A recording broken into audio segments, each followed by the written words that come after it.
Hi everybody, this is Belinda from Belinda's Book Nook, and I'm here to do a Friday reads. First we have to get the wardrobe adjusted because I don't like to be all cleavage. We're talking books here. How are you guys doing? I missed it last week. I don't know.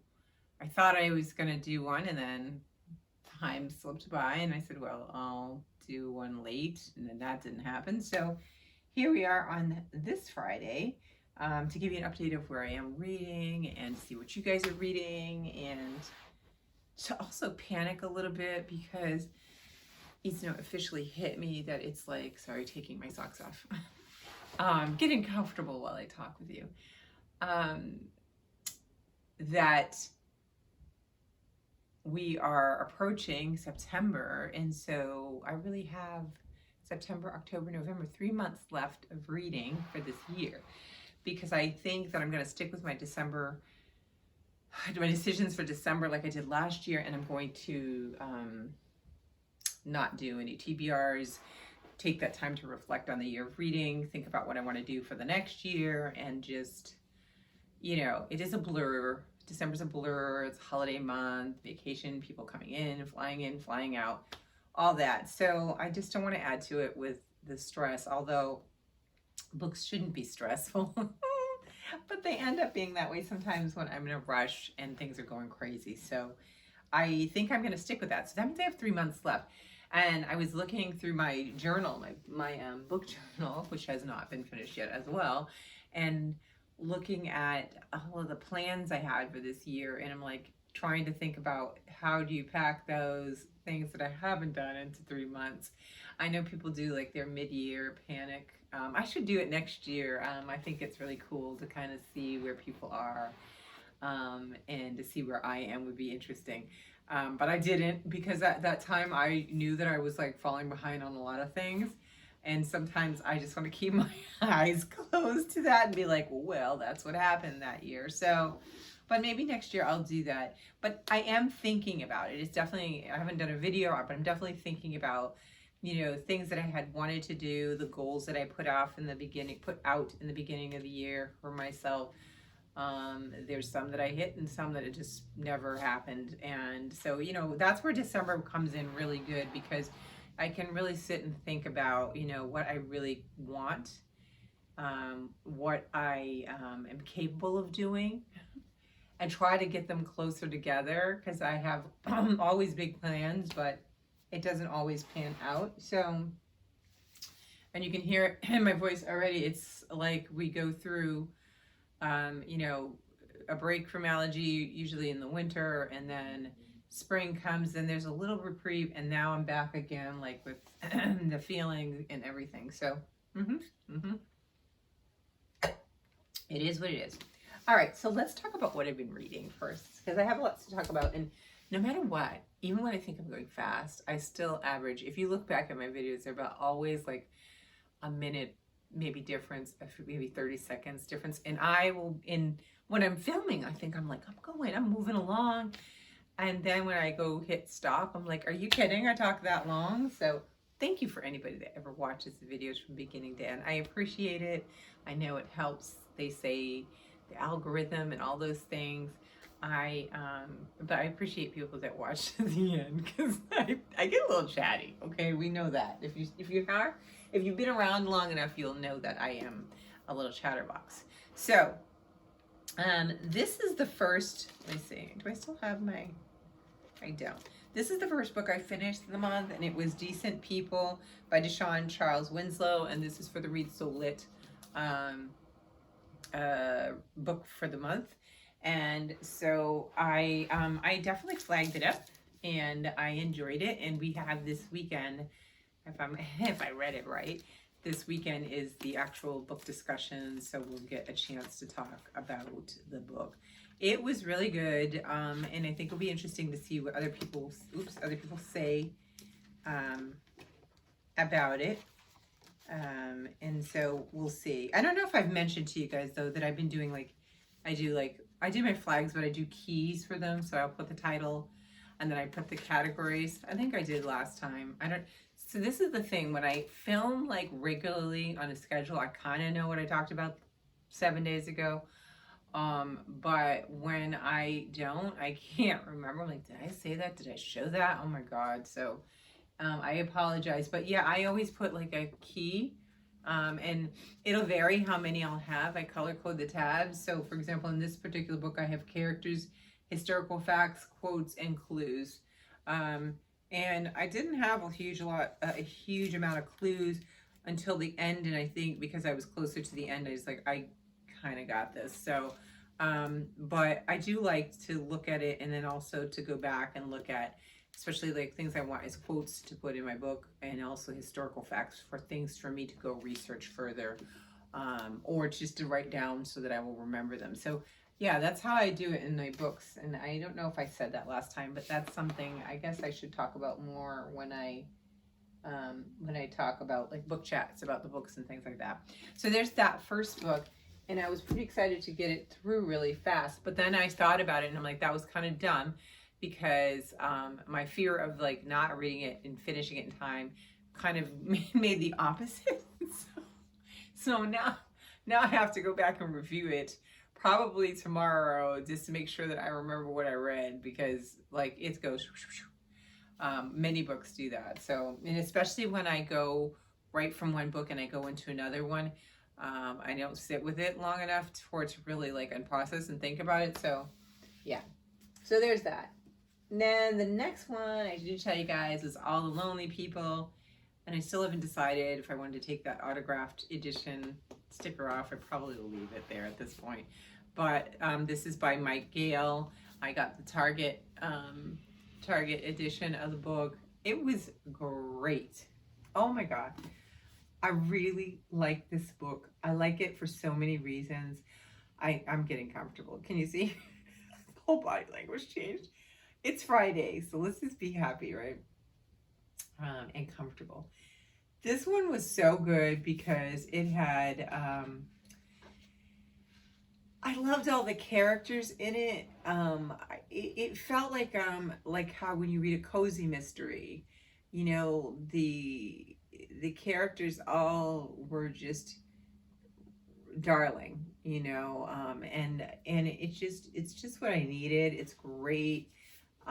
This could be read any time of year. It was, for me, it was a great summer read, but I could totally see this also in the fall as well. But I really liked the characters, and I liked how he took a topic that is so important right now. Yep, see, here's the key is falling out for this one. I only had 3. So I had characters, historical facts, and quotes for this one.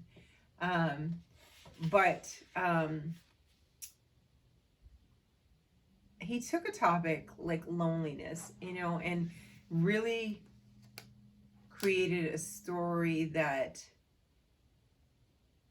it showed, you know, this gentleman who is the main character, you know, and he's a widower, and he is his daughter lives far away from him, and you know how his life could begin where he was in the polar opposite situation of what he ends up as an older person, because I think was he 80, 74, 84, maybe 74 towards the end. I can't remember. I might even say it right in the beginning. I can't believe I can't remember that small fact. But anyway, so you know, it showed that how that can happen, how loneliness can come about, and how isolating it can be, and how, you know, how challenging it can be to get out of it. You know, sometimes people are just like, well, open your door, just do, or just, you know, and it isn't, it can be paralyzing. And I just thought he handled this so beautifully with this character, and then in a way that I thought was respectful, but also gave hope to that people can rise above and get out of loneliness. But in the interim of, like, you know, of the story, it's like he has all these other characters there, you know, secondary characters, but they were very interesting, and they all these total strangers became their own community and slash family, and how that can come about when you open up your heart and your door to people. It was great. I am definitely going to read him again. I know that he has a bunch of other books. I don't know if they're the same type of style, but I know there's one other one. I don't know if it's written in here that I saw that looks kind of similar. Even the design of the cover looks like the same artist. And I think I'll read that one next. But I really enjoyed this. I would highly recommend it because I think it was an interesting look. And also, you know, like we have an idea in our mind of what we think loneliness could be, but we don't necessarily it's not always matched up with what it is, right? So what we may have as an idea of what somebody that's lonely looks like could be quite the opposite. Somebody that we think that's not lonely is lonely or could be lonely. So anyway, I sound like I'm doing a book chat. I really like this one, so I was really happy to read it, and I was looking forward to it every time I picked this one up. So that one was really good. And then I'm moving on to this one, which is Little Gods by Min Jin. And see, I have, yeah, so my key for this one, I color code them to the book. This one is characters, historical facts, and quotes. And then what I usually do is I already told you how I put one bookmark where I am and one where I want to be in the next session. It kind of makes me, you know, feel motivated. And sometimes if you see things on the top, the side is usually markings of, I'm marking something that's relevant to these tabs. Sometimes I mark here if I'm planning on how much I need to get read per week. I'll put those there. But I usually will put this in, you know, where I am. And then I will put, I don't know why I have two, but I'll put the flags where I want to be. And then as I get there, I just keep moving it and moving it. And it kind of motivates me because I could say, oh, I'm almost there. You know, I'm so close to it. Now, this book, I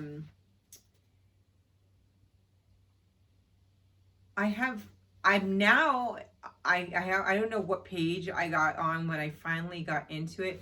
I started and stopped this book and I almost was like gonna put it down because I was like, I couldn't, you know, this is one of the things that I've been thinking about lately is how an author determines where they're going to enter a story. So, you know, I might enter a story might be different than somebody else, and how that affects the reader, and the reader meaning me, in terms of my engagement with the story and how I will, you know, do I attach myself to the characters? I'm going to be constantly moving this, sorry. Constantly, you know, will I be attached to the characters? Will I find, you know, will I get vested? Will I understand what's going on? I appreciate when authors, I am able to read books with multiple timelines, and oftentimes it can be used in such a way that it will propel a story.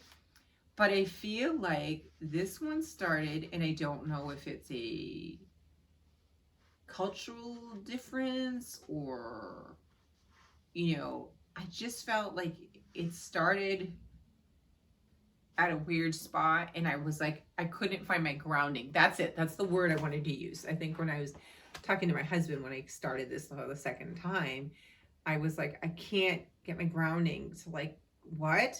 Like, I read the back and then I come in here and I'm like, I don't know what's going on. I don't know if I'm not reading this right. And so I stuck with it, and I'm now, you know, I'm vested in it, and finding it much more interesting. It's just, I couldn't really attach myself to it, and I wasn't really sure where I was in time. I couldn't really grasp what's going on in time there. So that was bothering me a lot. And so we'll see how this goes. My hope is to finish it. I have this much to go. So, and I have book club on Sunday and some work to do. And then I got football. Oh my gosh, preseason. It's almost over. I got one more game tonight to watch. And I think, if I'm correct, there's some games on Saturday. I have to look at my schedule. But see, now football then starts to get into the way of some of my reading time.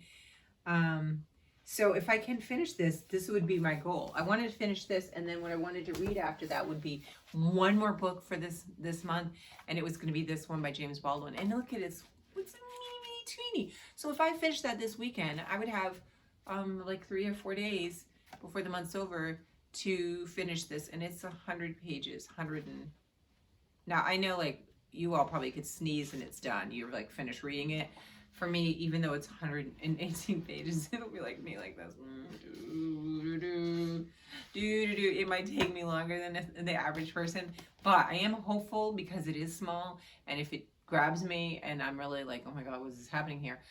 But what I'm also afraid of is that I'm going to be, the historical facts will lead me down the rabbit hole of looking things up and while I'm reading it, as opposed to afterwards.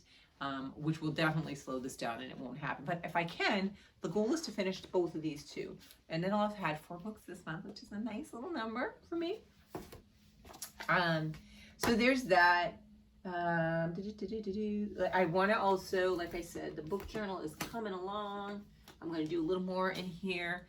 And like I said, I made so many promises all the year. I'm just going to try to, in December, do a video of the whole book and just be done with it and get ready for next year's. But I'm definitely enjoying this. So what other things can I tell you guys? Okay.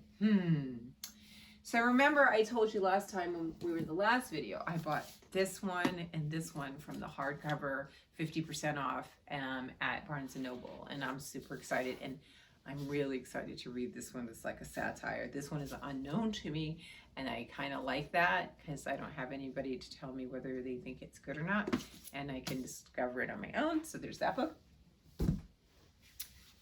But let's just say, any of you that have been here for more than a few videos or more than a few hauls, you know that I can't pass up. Like, I always second guess my judgment, and so I went back. Yep, I went back to Barnes & Noble. Should have just kept going.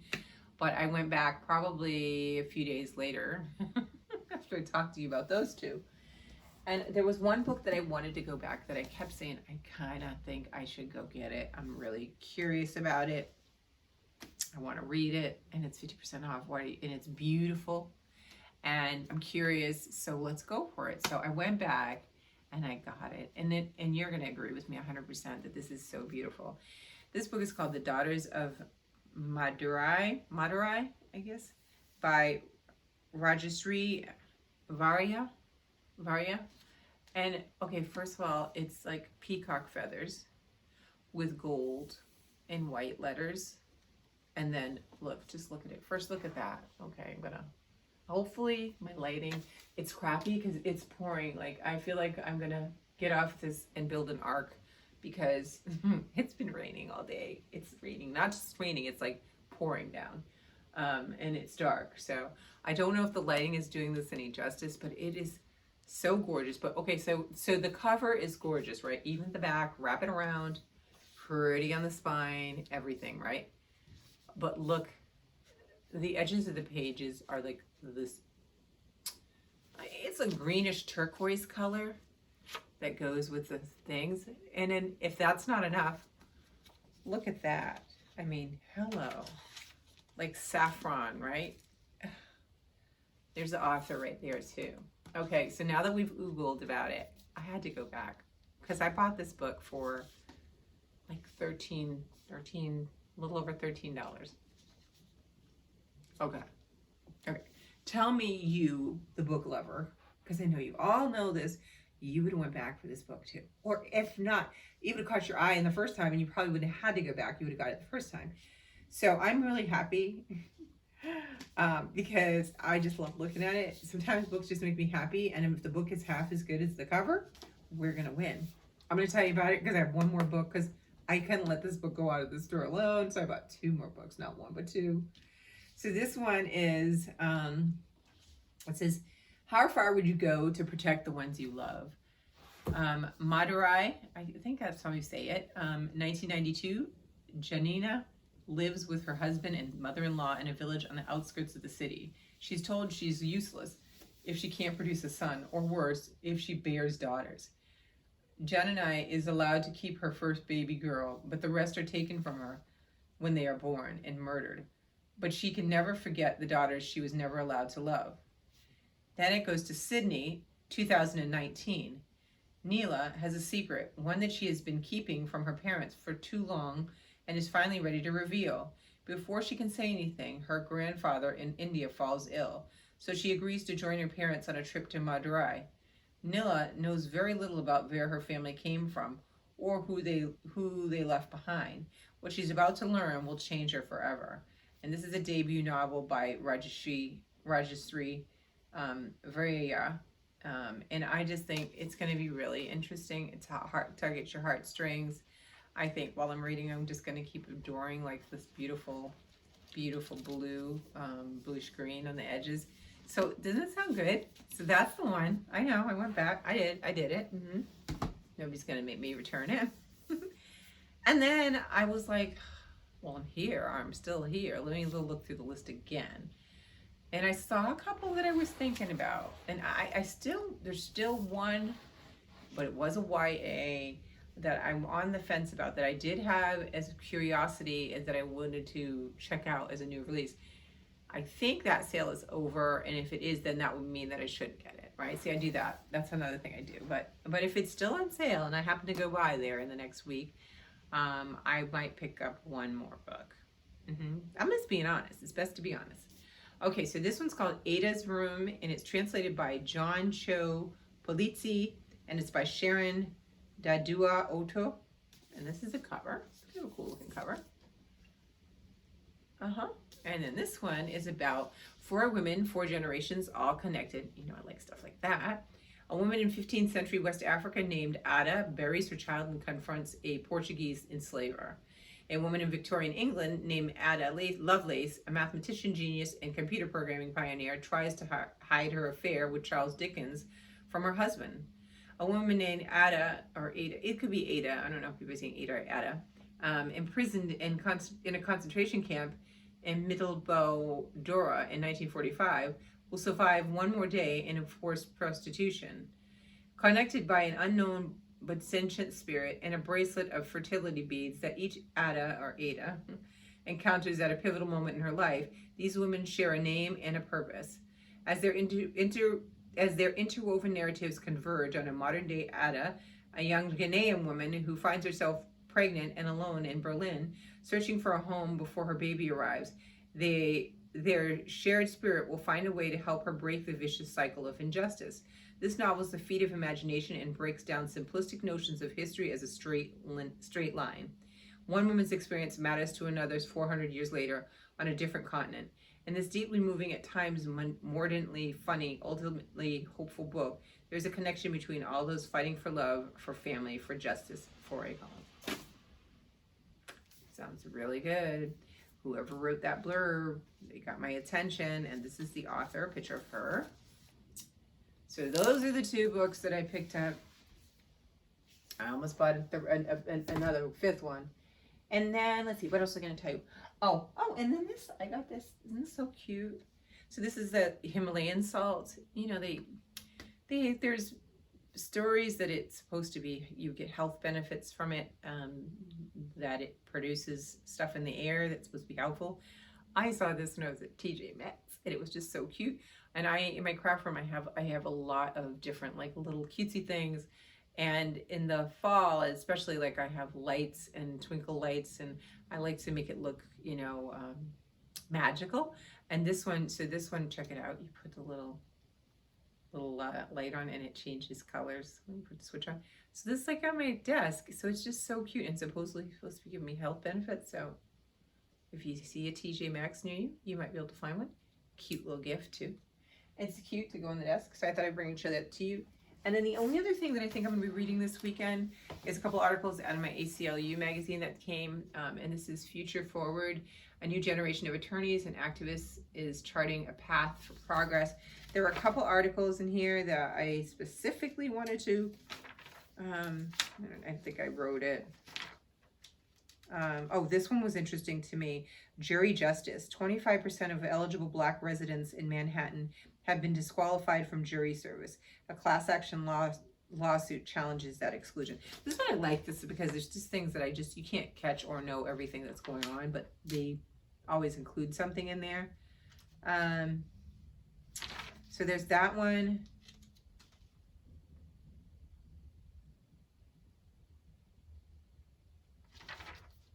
There's another one in here about police brutality that sounds really good, the Justice Lab.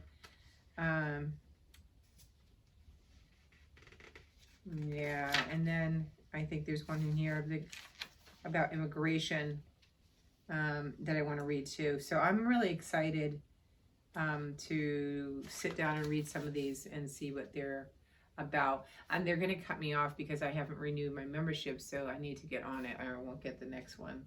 You know, they always give you one and then they say this is the last one and then they give you another one because they're like, come on, I threatened you. I thought I was going to get you to cough up the money. So I definitely will have to do that. So that's what I'm going to probably, you know, squeeze in there along with Little Gods. So this will probably be my weekend reads, and I'll try to get a little bit more updating on my journal. But anyway, I want to know what you guys are reading, eating, watching. Are you watching anything on TV? My son was trying to get me to get tickets. I guess Sunday is some kind of like special, like discount at the movie theater. One of the, I think it's AMC theaters. So you can go to the movies for like $4 and something. And so he's like, he wants to go see a movie. And I'm like, okay, well, we'll do it. Well, the site is like crashed, so you can't get tickets. I've been trying for a couple days. So I told him, I go, that's like significant discount. I think it's less than even going on a matinee. So I go, I think that as soon as they announced it, if you didn't get on there, you weren't going to get it. So that is a possibility that I'll do that with him. But I have to time it because I have book club and stuff like that too. So anyway, I hope you guys are well. I'm sorry it took a while for the video. Let me know what you're reading, and I will talk to you again soon. Thanks for listening, and whoever made it to this far, thank you for being a champion, because I know when I push the button over there, I'm like, really? That much time went by? Anyway, I will talk to you guys soon. Bye.